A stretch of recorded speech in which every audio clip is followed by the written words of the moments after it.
The sun was warm on the rocks. The pack rested in their home. This was a wide, flat area tucked against a cliff. It was safe and good. The adults were tired from the morning hunt. Their bellies were full. Now was the time for the cubs to eat. There were 2 cubs, a brother and sister named Tay and Me. They were young and should always be hungry.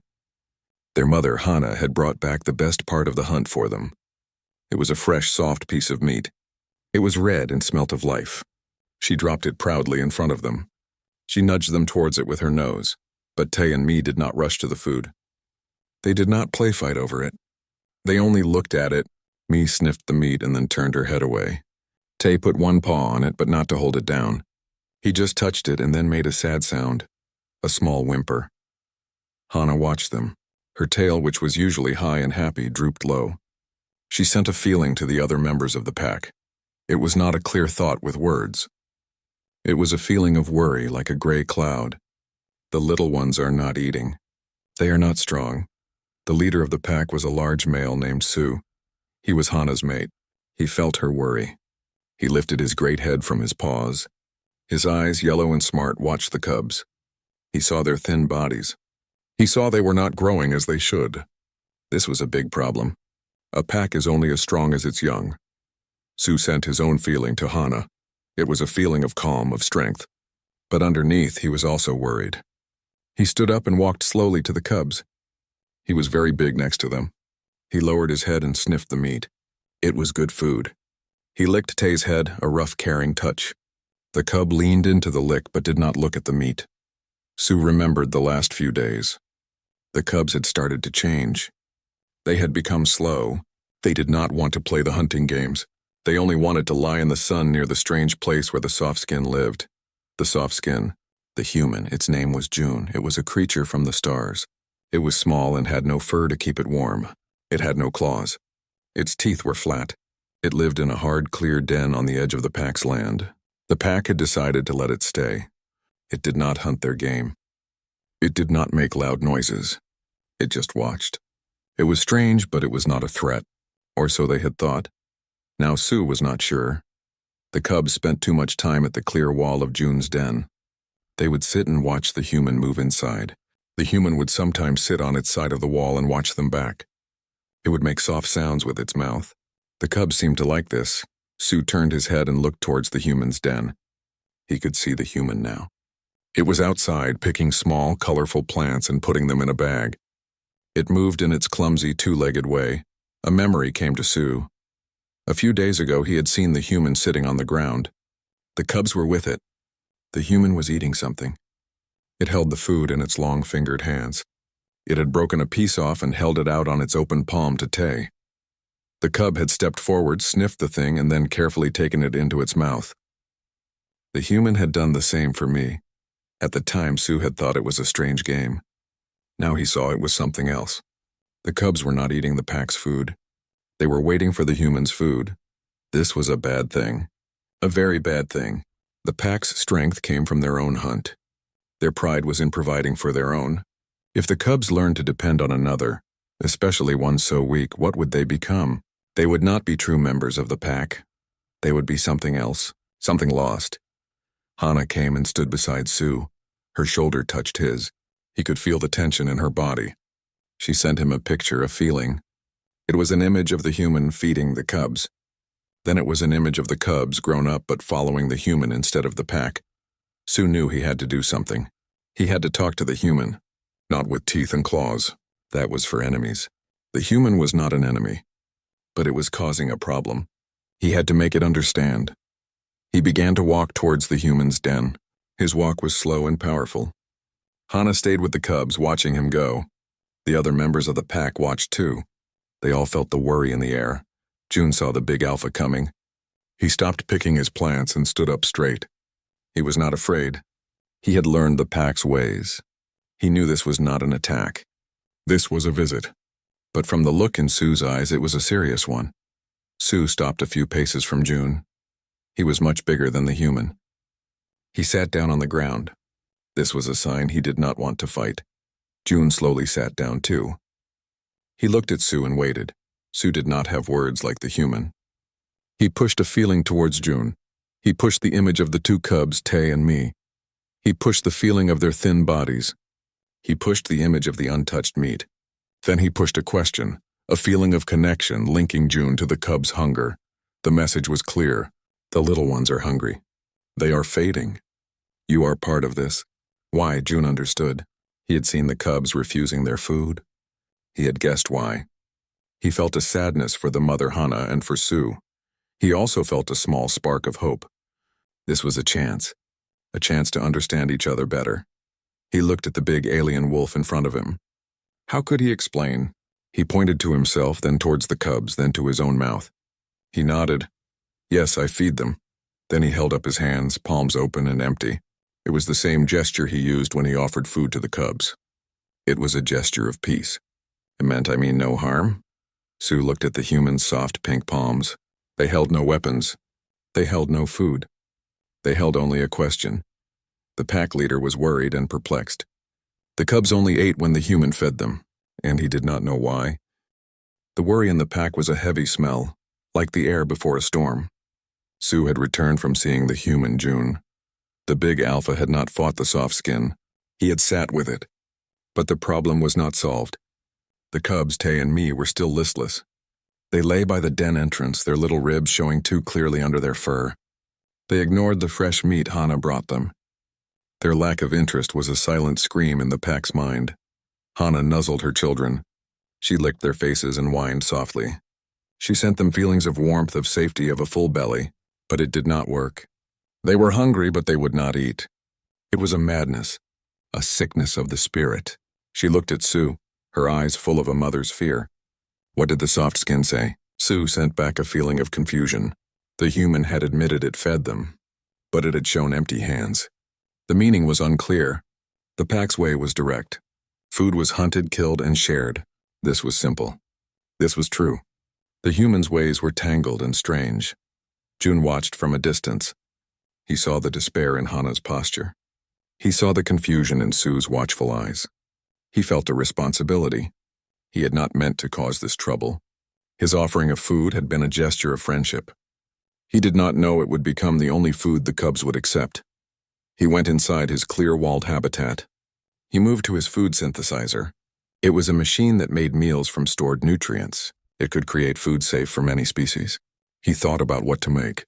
It had to be soft. It had to be nutritious. It could not be like the raw, bloody meat of the pack. He requested a simple, thick paste. It was made from proteins and fats and vitamins. It was bland but healthy. It was the color of pale clay. He put a large portion of this paste into a small bowl. Then he walked back outside. The pack watched him. Every adult member turned their head. Their ears were forward. Their bodies were still. They were all focused on the human and the bowl in his hands. June walked slowly towards the main den. He did not look directly at the adults. A direct stare could be a challenge. He kept his eyes lowered. He moved with calm purpose. He could feel the weight of their gaze. It was like a physical pressure. He stopped a good distance from the den entrance. He did not want to invade their space. This was about trust. He sat down on the ground, cross-legged. He placed the bowl beside him. He was still. He waited. Tay was the first to notice. The little cub lifted his head. His nose twitched. He smelled the human. He also smelled the strange, clean scent of the food paste. He made a small, hopeful sound. He got to his feet. Me saw her brother move. She also stood up. She was weaker and she wobbled a little. Both cubs looked at their mother, Hana. Then they looked at June. They took a few hesitant steps towards the human. Hana let out a low growl. It was not a threat to June, it was a mother's fear. A warning to her children. Stay away from the strange thing. Sue, standing beside her, was silent. He was watching. He needed to see this. He needed to understand. The cubs stopped. They were torn between their mother's command and the call of the food they desperately wanted. They whined, looking back and forth. June understood the tension. He did not move. He did not call the cubs. He simply waited. He was a rock in a stream. He was not a threat. He was just there. After a long moment, Tay's hunger won. He took another step and then another. Mai followed closely behind him. They crept towards June, their bodies low to the ground. They stopped just in front of him. June slowly reached for the bowl. He moved his hand carefully so as not to startle them. He dipped 2 fingers into the soft, cool paste. He pulled out a good-sized lump of it. Then he held his hand out, his palm flat and open, just as he had done before. The paste sat there on his skin. The cubs stared at it. Their tails gave a tiny, tentative wag. Tay leaned in first. His wet nose touched June's fingers. He sniffed the paste. Then his little tongue came out. He licked the food from June's palm. He was gentle. His sharp teeth never touched the human skin. He ate the whole lump quickly. June dipped his fingers again. He held his hand out to me. She was shyer, but she was just as hungry. She ate from his hand, too. Her eating was slower, more delicate. June did this again and again. He fed first one cub, then the other. He was patient. He did not rush. The cubs ate and ate. Their whimpers turned into soft, happy sounds. Their bellies, which had been sunken, began to look round. The pack watched in absolute silence. No one moved. Their minds were a storm of conflicting feelings. They saw their children eating. They saw the hunger leaving their small bodies. This was good. This was a relief. But they also saw how it was done. The human was not throwing them the food. He was not leaving it for them to find. He was holding it in his bare, defenseless hand. He was offering his own flesh to their teeth. It was an act of incredible stupidity, or it was an act of incredible trust. Hannah felt a deep confusion. She was happy her children were no longer hungry. But she was also hurt. Why would they take food from this outsider and refuse her own? What was wrong with her offering? What magic was in the human's simple gesture? Sue watched the ritual. His intelligent eyes missed nothing. He saw the care in the human's movements. He saw the cubs' trust. They were not afraid of June. They saw him as a source of comfort and safety. This was a new idea for Sue. Strength was in the claw and the fang. Safety was in the pack. But here was this weak creature providing both food and safety to his cubs. It did not make sense. Finally, the bowl was empty. The cubs had eaten all of the paste. They were full. For the first time in days, they looked like healthy, satisfied cubs.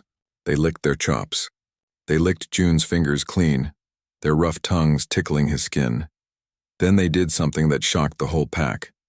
Instead of running back to their mother, they curled up right next to June, one on each side. They leaned against his legs, sighed with contentment, and closed their eyes to sleep. June did not move. He sat there with the 2 sleeping cubs using him as a pillow. He looked across the clearing at Sue and Hannah. He had a calm expression on his face. His hands were resting in his lap, empty and open. The immediate crisis was over. The cubs were fed. But a much bigger problem had begun. The cubs had not just accepted food from the human. They had accepted him. They had chosen his company for their rest. This was a bond. A deep one. Hannah took a step forward. She wanted to go to her children. She wanted to gather them up and bring them back to the den. But she stopped. She saw how peacefully they slept. She did not want to disturb them. Sue stood beside her. The pack was worried and perplexed. Their cubs were nourished by a creature with no claws. Their cubs were safe with a creature who had no strength. The world had turned upside down. The human had solved the problem of their hunger. But he had created a much deeper mystery. What was this power he had? And what did it mean for the future of the pack? The days that followed were strange and tense for the pack. The cubs, Tay and me, were no longer fading. Their bodies grew stronger. Their fur became shiny. They had energy to play and chase each other around the rocks.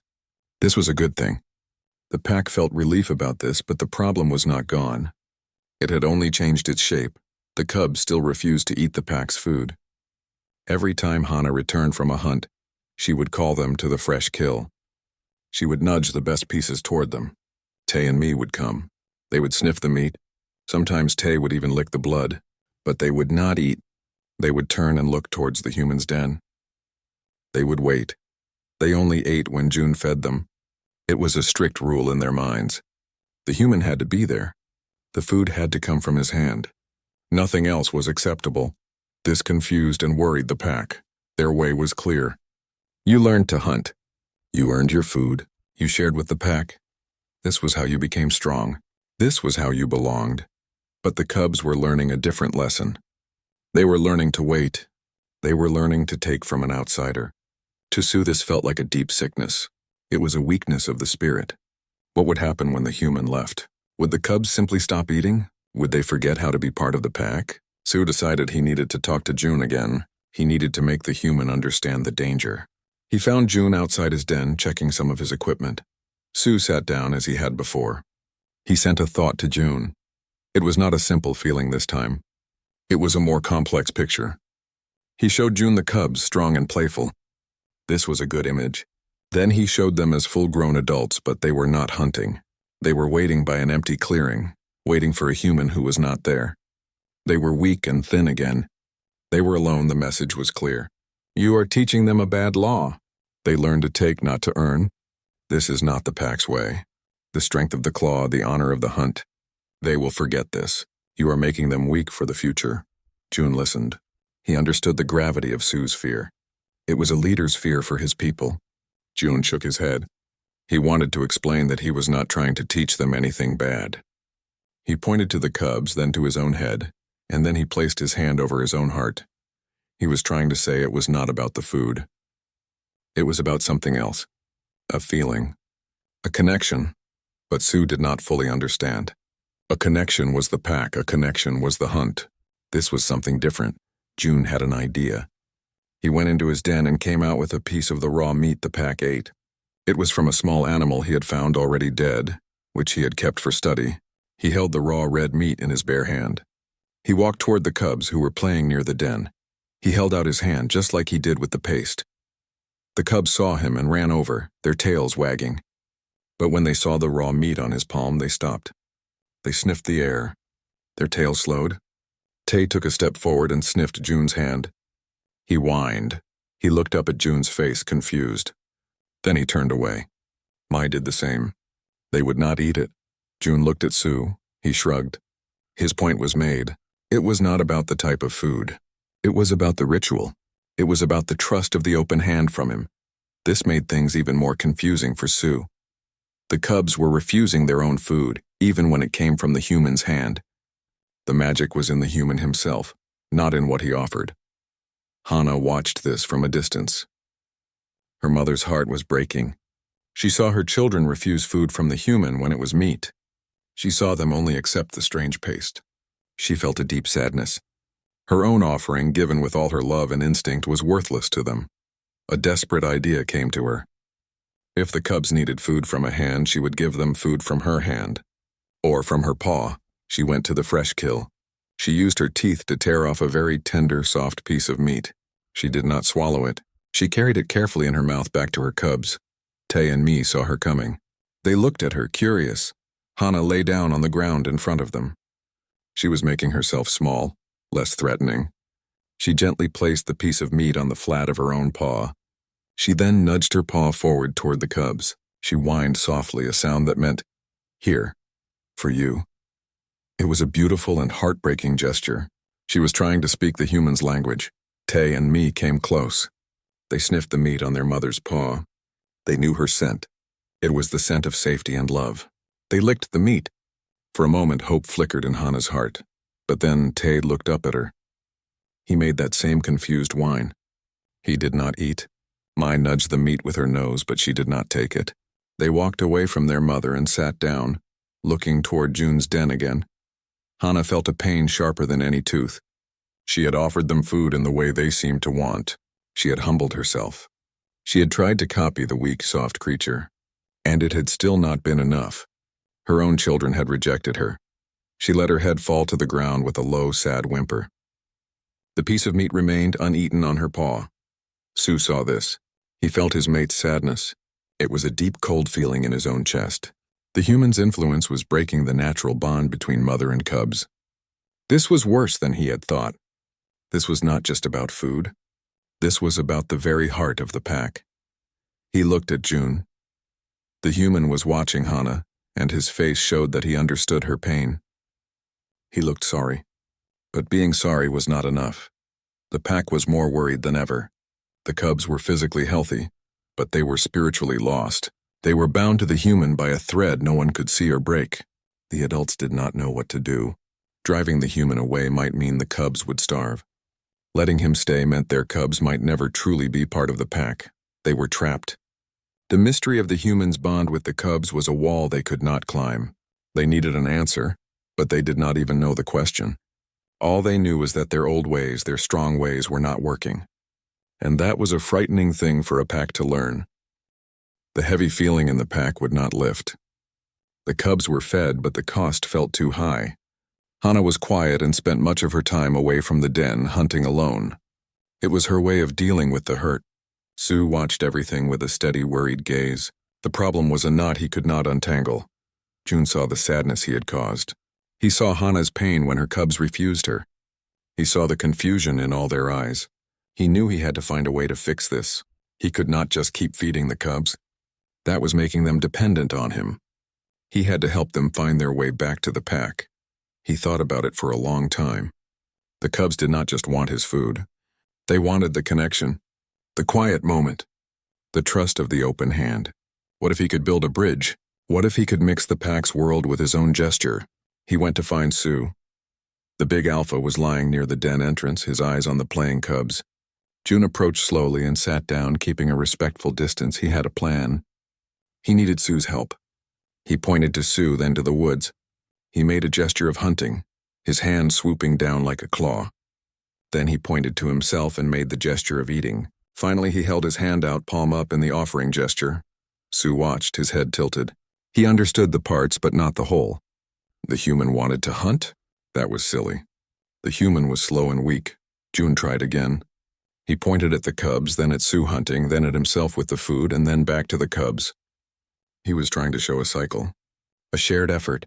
A spark of understanding flickered in Sue's eyes. The human was not asking to hunt. He was asking for a share of the hunt. He was asking for the pack to provide the food so he could prepare it and give it to the cubs. It was a strange roundabout way, but it was a way that included the pack. Sue considered it. This was different. Before, the human used his own strange food. That food had no connection to the pack. It was alien. But if the food came from the pack's hunt, then it was still, in a way, the pack's food. It was just being changed by the human. It was a compromise. Sue was not sure he liked it, but he saw no other path. He stood up. He gave a low call to Hana, who was just returning from the woods. He sent her a feeling, an image of the plan. Hana listened. She looked at June, then at her cubs. Her expression was wary, but she was willing to try anything. The hunt was quick. Sue and Hana worked together to bring down a small, swift animal. It was a clean kill. Hana carried it back to the den with a new sense of purpose. June was waiting. He had a flat, clean stone and a small, sharp tool from his den. He did not use his teeth or claws.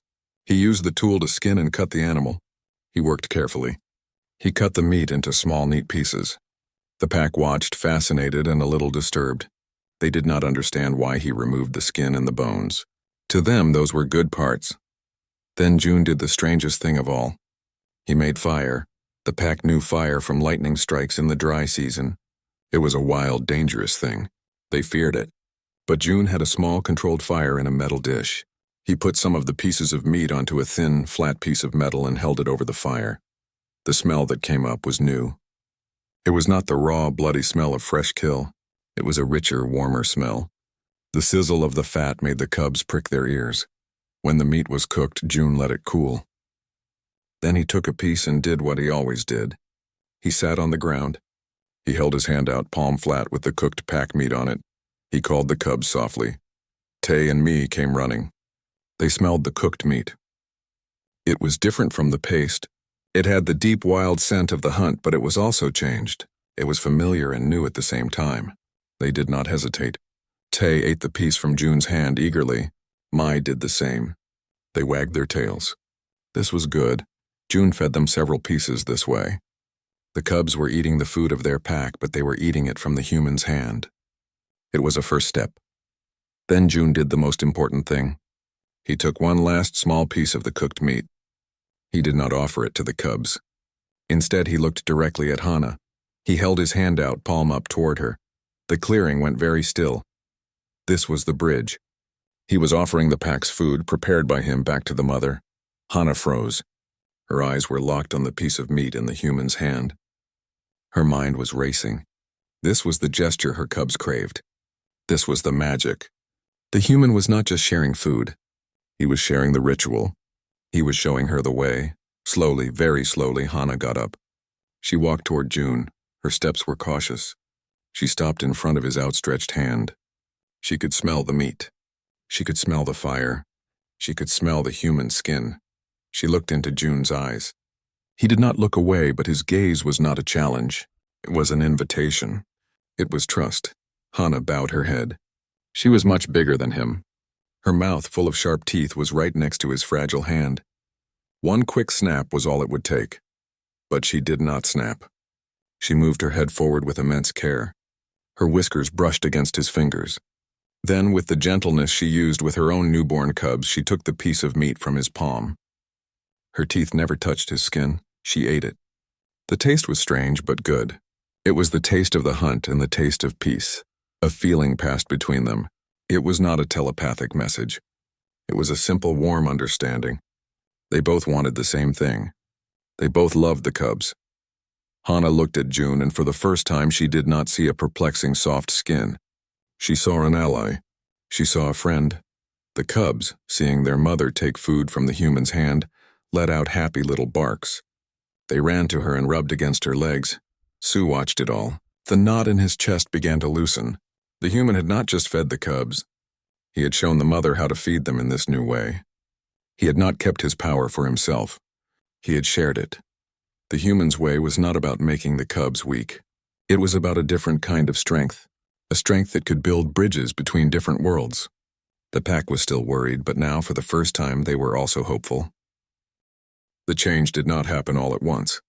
It was slow, like the sun warming the cold ground in the morning. But the change was real. The heavy worry that had hung over the pack began to drift away, replaced by a cautious new feeling. The next day, the hunt was successful again. Hana brought back a good piece of meat. This time, she did not just drop it for the cubs. She looked toward June's den. June saw her and came out. He brought his tools and his small fire. He prepared the meat like before, cooking it until it smelled warm and rich. He sat down and began to feed the cubs. Tay and me ate happily from his hand. But then June did something new. After feeding them a few pieces, he handed a piece of the cooked meat to Hana. He did not offer it on his palm to her.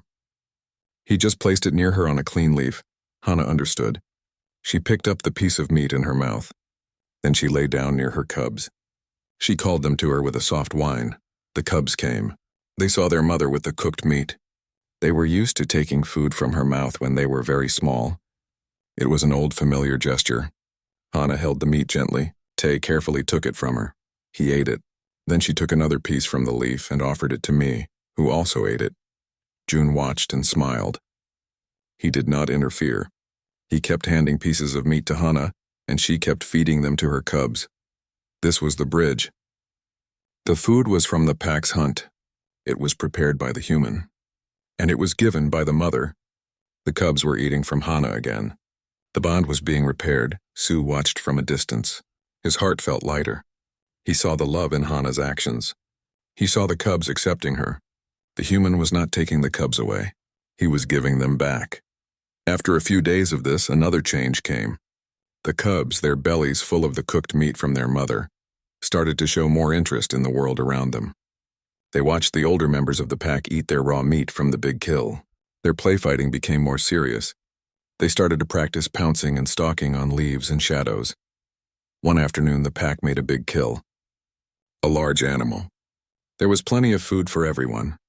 The air was filled with the sounds of eating and happy growls. Tay and me were there with Hana. They had already eaten some cooked meat with June and Hana earlier. Tay watched an older cub, a young hunter from the pack, tear a piece of meat from the carcass. The older cub growled playfully and ran away with his prize. Tay's hunting instinct stirred. He looked at the big piece of meat. He looked at his mother. Then, with a sudden burst of courage, he crept forward. He put his small teeth into a loose piece of raw meat. He pulled. It came away. He backed up, holding the piece in his mouth. It felt different. It was tough and bloody, but it was his. He had taken it himself. He lay down and began to chew on it. It was hard work for his small jaws, but he did not give up. Mi saw her brother and copied him. She found a smaller piece and started to gnaw on it. Hana and Sue saw this. They exchanged a look. It was a look of pure joy and relief. Their cubs were finally eating the pack's food on their own. They were learning the old ways. They were becoming true members of the pack. June saw it too from his usual spot. He felt a deep happiness. He had not made them weak. He had given them the security they needed to finally be strong. The trust he had built with them had been a safe nest. And now they were ready to leave the nest. Weeks passed. The cubs grew. They now ate mostly raw meat from the hunt. They played the hunting games with the other young ones. They were strong and fast and smart. They were a part of the pack, but they never forgot their friend. Often, after a meal, Tay and me would run over to June's den. They would find him sitting outside.